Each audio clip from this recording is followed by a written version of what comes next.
आज हम एक ऐसी जगह की कहानी जानने वाले हैं जो सिर्फ नक्शे पर एक निशान नहीं है। ये एक ऐसी जमीन है, आप कह सकते हैं, जहां इतिहास और संस्कृति की न जाने कितनी परतें हैं। जी हां, हम बात कर रहे हैं शामली की। और यही सवाल असल में शामली की पूरी पहचान को समेट लेता है। तो देर किस बात की? चलिए इस बड़े ही अनोखे सफर पर निकलते हैं और शामली की कहानी की इन परतों को एक एक करके खोलते हैं। तो सबसे पहले, किसी भी जगह की कहानी कहां से शुरू होती है? जाहिर है उसके नाम से। और शामली का नाम भाई अपने आप में एक पहेली है। यहां एक नहीं, दो नहीं, बल्कि तीन अलग अलग मान्यताएं हैं। पहली कि इसका नाम एक बहुत ही पूजनीय संत शामली बाबा के नाम पर पड़ा। दूसरी कहानी जो बहुत दिलचस्प है, वो इसे सीधे भगवान कृष्ण से जोड़ती है, क्योंकि उनका एक नाम श्याम भी है। और फिर एक तीसरी थ्योरी भी है जो कहती है कि इसका नाम यहाँ की काली उपजाऊ मिट्टी से आया है, जिसे संस्कृत में श्यामाली कहते थे। मतलब नाम एक और कहानियां देखी कितनी सारी, है ना कमाल की बात। तो चलिए अब शामली की कहानी की पहली परत खोलते हैं। और ये परत हमें ले जाती है बहुत पीछे, हमारे प्राचीन महाकाव्यों के दौर में। और देखिए, ये कोई मामूली बात नहीं है। हम उस जमीन की बात कर रहे हैं जो कभी पौराणिक कुरु साम्राज्य का हिस्सा हुआ करती थी। जी हां, वही कुरु साम्राज्य जो महाभारत के महायुद्ध का केंद्र था। जरा सोचिए, इसका मतलब यह हुआ कि शामली की धरती ने इतिहास के कुछ सबसे बड़े, सबसे अहम पलों को अपनी आंखों से देखा है। यहां से जुड़े जो किस्से हैं वो तो और भी ज्यादा दिलचस्प हैं। सोचकर देखिए, ऐसा कहा जाता है कि भगवान कृष्ण जब कुरुक्षेत्र के युद्ध के लिए जा रहे थे तो वो इसी रास्ते से गुजरे थे। और तो और स्थानीय कहानियों में ये भी सुनने को मिलता है कि पांडव भाइयों ने अपने वनवास का कुछ समय यहीं गुजारा था।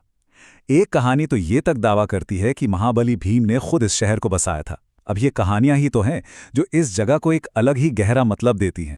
लेकिन रुकिए, ये सिर्फ किस्से कहानियां नहीं हैं। आर्कियोलॉजी यानी पुरातत्व विज्ञान भी इन बातों को एक तरह से सपोर्ट करता है। कैसे? इस इलाके में पेंटेड ग्रे वेयर मिले हैं। ये एक खास तरह के मिट्टी के बर्तन होते हैं जो सीधे सीधे लौह युग यानी महाभारत के समय से जोड़े जाते हैं। तो ये एक तरह का ठोस सबूत है जो बताता है कि ये जमीन उतनी ही पुरानी है जितनी हमारी कहानी।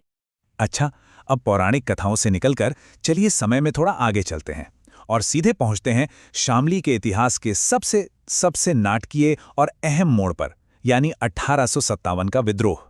साल था 1857। जब पूरे हिंदुस्तान में आज़ादी की पहली लड़ाई की आग फैली, तो शामली चुपचाप बैठा नहीं रहा, बल्कि वो उस आग के सबसे धधकते हुए केंद्रों में से एक बन गया। यहाँ के आम लोगों ने मिलकर विदेशी हुकूमत के खिलाफ एक जबरदस्त जंग छेड़ दी। देखिए, ये बात क्या कहती है। ये कोई छोटी मोटी झड़प नहीं थी, ये एक भयंकर लड़ाई थी, एक खूनी जंग, जहां यहां के क्रांतिकारियों ने ब्रिटिश ईस्ट इंडिया कंपनी की पूरी ताकत को सीधी चुनौती दे डाली थी। और जाहिर है, इतने बड़े विद्रोह के लिए लीडर्स तो चाहिए ही। शामली के पास ऐसे जांबाज लीडर्स की कमी नहीं थी। एक तरफ हाजी इमादुल्ला मुहाजिर मक्की और मौलाना मोहम्मद कासिम नानौतवी जैसे पढ़े लिखे लोग थे, तो दूसरी तरफ मोहर सिंह और सैयद पठान जैसे जमीनी लड़ाके। समाज का हर तबका, सब एक साथ मिलकर इस लड़ाई को आगे बढ़ा रहे थे।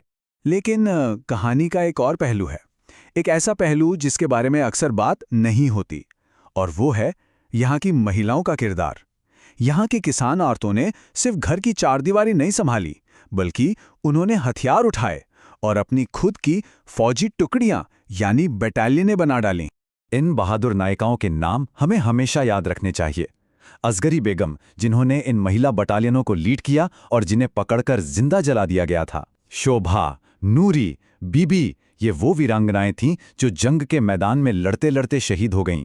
उनकी कुर्बानी शामली की बहादुरी की दास्तान का एक बहुत जरूरी हिस्सा है। अब यहां से शामली की कहानी एक बहुत ही, कह सकते हैं, एक हैरान करने वाला मोड़ लेती है। हम जंग के मैदान, उस शोर और हिंसा से निकलकर अब सुरों की दुनिया में, क्लासिकल म्यूजिक की दुनिया में दाखिल होने वाले हैं। तो सवाल उठता है, क्या शामली की पहचान सिर्फ जंग और खून से ही बनी थी? नहीं, क्योंकि उसी उथल पुथल के दौर में उसी जमीन पर एक और विरासत पनप रही थी। एक ऐसी विरासत जो तलवार से नहीं, तानपुरे से बनी थी, जो राग और सुरों से बनी थी। अब इस म्यूजिकल विरासत को समझने से पहले एक शब्द समझना जरूरी है, घराना। घराना क्या होता है?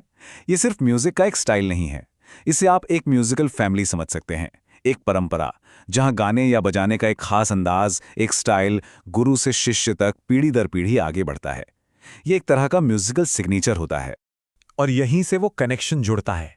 शामली जिले में ही एक छोटा सा कस्बा है कैराना, और इसी कैराना से जन्म हुआ हिंदुस्तानी क्लासिकल म्यूजिक के सबसे बड़े, सबसे मशहूर घरानों में से एक का किराना घराना। जी हां, आपने सही सुना, वही किराना घराना जिसने संगीत की दुनिया को एक से बढ़कर एक नायाब हीरे दिए हैं।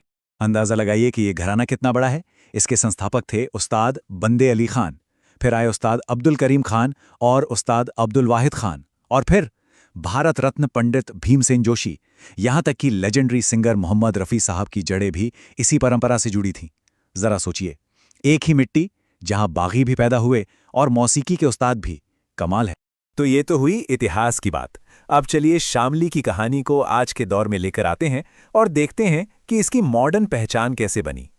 देखिए, काफ़ी लंबे समय तक शामली जो है वो मुजफ्फरनगर ज़िले की एक तहसील हुआ करता था। फिर आया साल 2011, तब इसे एक नया ज़िला बनाया गया और नाम रखा गया प्रबुद्ध नगर।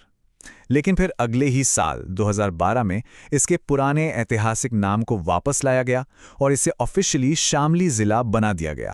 और ये जो बदलाव था वो इन सरकारी दस्तावेज़ों में ऑफिशियली दर्ज है, जो शामली के एक नए दौर की शुरुआत थी।